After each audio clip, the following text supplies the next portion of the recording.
Dear students, आज हम कुछ इम्पॉर्टेंट पॉइंट्स यहाँ पे डिस्कस करने जा रहे हैं, स्पेशली ऑन एटॉमिक स्ट्रक्चर।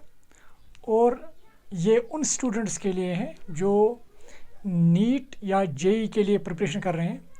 तो स्टार्ट करेंगे हम एटॉमिक स्ट्रक्चर से ही। एटॉमिक स्ट्रक्चर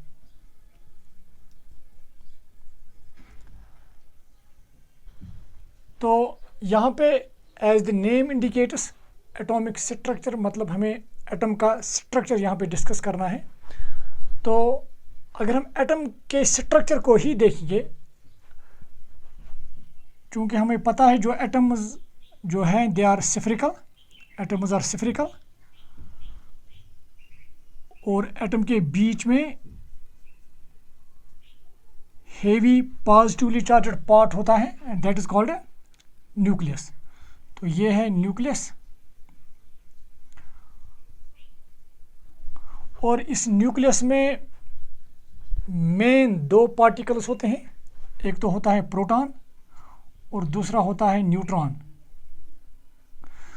प्रोटॉन और न्यूट्रॉन इनको कलेक्टिवली हम एक और नाम से भी जानते हैं, they are collectively called nucleons.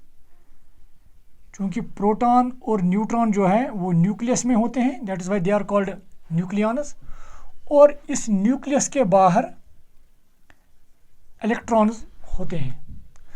तो जनरली हम ये कहेंगे कि जो एक एटम होता है इसमें जो मेन 3 सब एटॉमिक पार्टिकल्स होते हैं वो है इलेक्ट्रॉन, प्रोटॉन एंड न्यूट्रॉन। तो यहाँ पे आप एक चीज़ याद रखेंगे, द 3 मेन सब atomic particles are protons, neutrons and electrons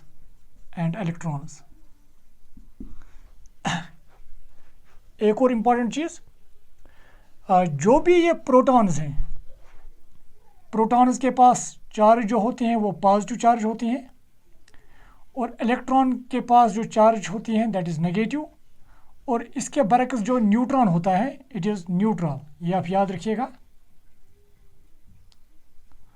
तो यहाँ पे एक क्वेश्चन अराइज होता है, क्या जो ये प्रोटॉन्स हैं, अगर प्रोटॉन के पास पॉजिटिव चार्ज हैं तो प्रोटॉन और प्रोटॉन के दरमियान जो फोर्स होगा वो फोर्स क्या होगा, पॉजिटिव चार्ज की वजह से रिपल्सिव फोर्स। तो ये एक दूसरे को रिपल करेंगी। क्या प्रोटॉन्स के दरमियान ऑलवेज रिपल्शन ही होती है? तो इसका एक और यहाँ पे एक मल्टीपल चॉइस क्वेश्चन बनाएंगे हम यहाँ पे। सो write down,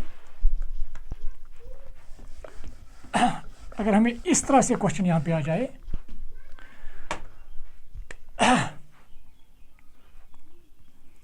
the force between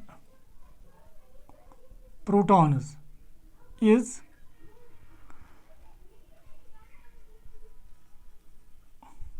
always repulsive, second part always attractive, third part maybe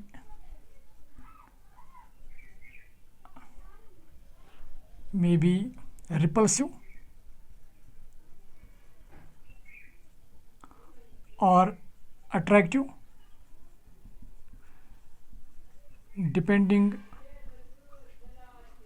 upon the distance। और इसका जो last part none of these. तो सिंपल सा हमने यहाँ पे एक क्वेश्चन निकाला है, इसमें से ही the force between protons is always repulsive, always attractive. क्या प्रोटॉन्स के दरमियान जो फोर्स होता है क्या वो ऑलवेज रिपल्सिव होता है, always attractive? May be repulsive और अट्रैक्टिव, ये दोनों हो सकते हैं, ये अट्रैक्टिव भी हो सकता है और रिपल्सिव भी हो सकता है, डिपेंडिंग अपॉन द डिस्टेंस, वो डिस्टेंस पे डिपेंड करता है। नन ऑफ दीज, इनमें से कोई भी नहीं। तो इसका जो आंसर है that is the C part, that may be repulsive और अट्रैक्टिव। याद रखिएगा आप यहाँ पे, एक्चुअली जो प्रोटॉन्स के पास जो चार्ज होती है, इस चार्ज की वजह से पॉजिटिव और positive they will ripple each other, definitely they will ripple. तो इस चार्ज की वजह से इनके दरमियान रिपल्सिव फोर्स होगा। मगर अगर हम इन प्रोटॉन्स को बहुत नज़दीक ले आएंगे, तकरीबन इनकी डिस्टेंस 10⁻⁻15 मीटर के आसपास होनी चाहिए, तो इन पार्टिकल्स के दरमियान एक और फोर्स पैदा होता है, that is called nuclear force. तो उस वक्त जब ये पार्टिकल्स इस डिस्टेंस के आसपास आ जाएंगे तो इनके दरमियान एक और फोर्स पैदा होता है, that is called nuclear force. और ये न्यूक्लियर फोर्स जो होता है इट इज़ ऑलवेज अट्रैक्टिव। तो इस डिस्टेंस पे अगर ये प्रोटॉन्स आ जाएंगे तो ऑटोमेटिकली इनके दरमियान अट्रैक्टिव फोर्स पैदा होगा। तो ये आप याद रखिएगा, आप जो प्रोटॉन्स हैं, इन प्रोटॉन्स के दरमियान अट्रैक्शन भी हो सकती है, इनके दरमियान रिपल्शन भी हो सकती हैं। मगर अट्रैक्शन कब होगी? जब ये प्रोटॉन्स 10⁻⁻15 मीटर के आसपास आ जाएंगे। और ये डिस्टेंस पॉसिबल होती है न्यूक्लियस में, क्योंकि न्यूक्लियस में जो ये प्रोटॉन्स होते हैं वो इसी डिस्टेंस के आसपास होते हैं। तो इस डिस्टेंस पे एक और फोर्स पैदा होता है, that is called nuclear force. तो यहाँ पे प्रोटॉन्स के दरमियान फिर न्यूक्लियर फोर्स भी होता है जो इन प्रोटॉन्स को आपस में जुड़े रखता है। तो ये आप याद रखिएगा यहाँ पे।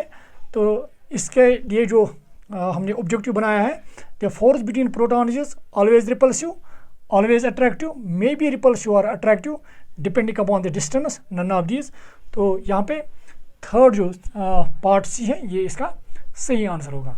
प्रोटॉन्स के दरमियान अट्रैक्शन भी पैदा हो सकती हैं, मगर बशर्ते कि वो एक दूसरे के नज़दीक आ जाएं, किस डिस्टेंस के आसपास, 10⁻⁻15 मीटर।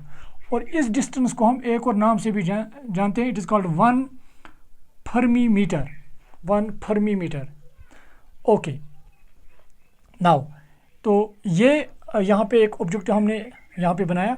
नाउ एक और चीज़ जो मैं यहाँ पे कहना चाहूँगा,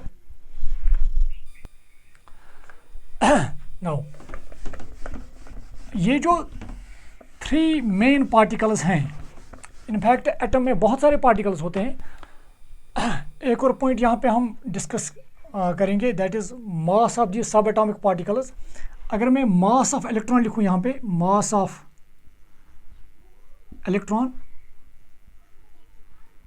तो मास ऑफ इलेक्ट्रॉन एक तो हम केजीज में भी बता सकते हैं, ग्राम्स में भी और एएमयू में भी। तो एएमयू में आप ये मास याद रखेंगे, that is mass of electron is 0.0054 AMU. Now इसी तरह से अगर मैं बताऊं मास ऑफ प्रोटॉन, तो मास ऑफ प्रोटॉन भी आप याद रखेंगे, इट इज़ 1.00727 एएमयू। और मास ऑफ जो न्यूट्रॉन है, mass of neutron, it is 1.00867 AMU, ये आप याद रखिएगा। तो अगर आप यहाँ पे देखेंगे, जो मास ऑफ न्यूट्रॉन है ये ज़्यादा है मास ऑफ प्रोटॉन से, और मास ऑफ प्रोटॉन ज़्यादा है मास ऑफ इलेक्ट्रॉन से। नाउ एक और चीज़, अगर हमें मास एएमयू में दिया होगा तो क्या हम इस मास को ग्राम्स में तब्दील कर सकते हैं? डेफिनेटली। देखिए हमें क्या करना है, यहाँ पे मैं मास ऑफ इलेक्ट्रॉन दिखाऊंगा, तो ऑटोमेटिकली फिर आप मास ऑफ प्रोटॉन को भी एएमयू से ग्राम्स में तब्दील कर सकते हैं। इसी तरह से न्यूट्रॉन का भी। देखिए अगर हमें मास ऑफ इलेक्ट्रॉन पता होगा, दैट इज़ 0.0054 एएमयू, तो मैं इसको ऐसे भी लिख सकता हूँ 0.0054 इंटू 1 एएमयू, क्योंकि 1 एएमयू को इसके साथ मल्टीप्लाई करने पर ये हमें फिर एएमयू में ही आएगा। अब मैंने इसको 1 एएमयू क्यों लिखा, मैं यहाँ पे बताना चाहूँगा। It is also equal to 0.00054 1 AMU actually इसके बराबर होता है 1.66 इंटू 10⁻⁻⁴ ग्राम। ये आप याद रखिएगा। 1 AMU इसके बराबर होता है, यहाँ पे मैं लिखना चाहूँगा, because 1 AMU is equal to 1.66 into 10⁻⁻⁴ gram. तो अगर हमें 1 AMU का वैल्यू पता है तो हम इस वैल्यू को इसके साथ मल्टीप्लाई करके हमें ग्राम्स में यहाँ पे मास पता चल जाएगा। जब आप इसको कैलकुलेट करेंगे, अगर हम एग्जैक्ट वैल्यूज़ यहाँ पे दे देंगे 1 AMU का भी, अगर हम एग्जैक्ट वैल्यू ले लेंगे यहाँ पे, the mass would be 9.1 into 10⁻⁻28 grams. तो मास ऑफ इलेक्ट्रॉन कितना आएगा, जो आप याद रखेंगे यहाँ पे 9.1 इंटू 10⁻⁻28 ग्राम्स, या अगर हम kgs में इसको तब्दील करेंगे देन इट वुड बी, यहाँ पे मैं लिखना चाहूँगा और 9.1 इंटू 10⁻31 kg। तो ये आप याद रखिएगा। तो यहाँ पे मैंने आपको ये समझाया कि अगर हमें मास AMU में दिया होगा तो हम इसको कैसे ग्राम्स में तब्दील कर सकते हैं। सिंपली हमें याद रखना है 1 AMU is equal to 1.66 into 10⁻⁻24 grams. तो जब हम इसको इसके साथ मल्टीप्लाई करेंगे ऑटोमेटिकली हमें मास ग्राम्स में मिल जाएगा। तो अगर हम kgs में भी बताना चाहेंगे तो ग्राम्स को जब हम kgs में तब्दील करेंगे तो इसको मल्टीप्लाई करना है हमें 10⁻³ से, so it would become 9.1 into 10⁻31 kg। तो इसी तरह से आप मास ऑफ प्रोटॉन का भी बता सकते हैं। अगर हमें AMU में दिया हुआ है तो हम इसको ग्राम्स में तब्दील कर सकते हैं और ग्राम्स के बाद kgs में। तो इसी तरह से जिस तरह से हमने इलेक्ट्रॉन का बताया, इसी तरह से हम प्रोटॉन का भी बता सकते हैं और न्यूट्रॉन की भी बता सकते हैं। तो इसके बाद जो और पॉइंट्स होंगे वो हम आगे लेक्चर्स में देखेंगे। यहाँ तक आप ये देखेंगे। Thank you dear students.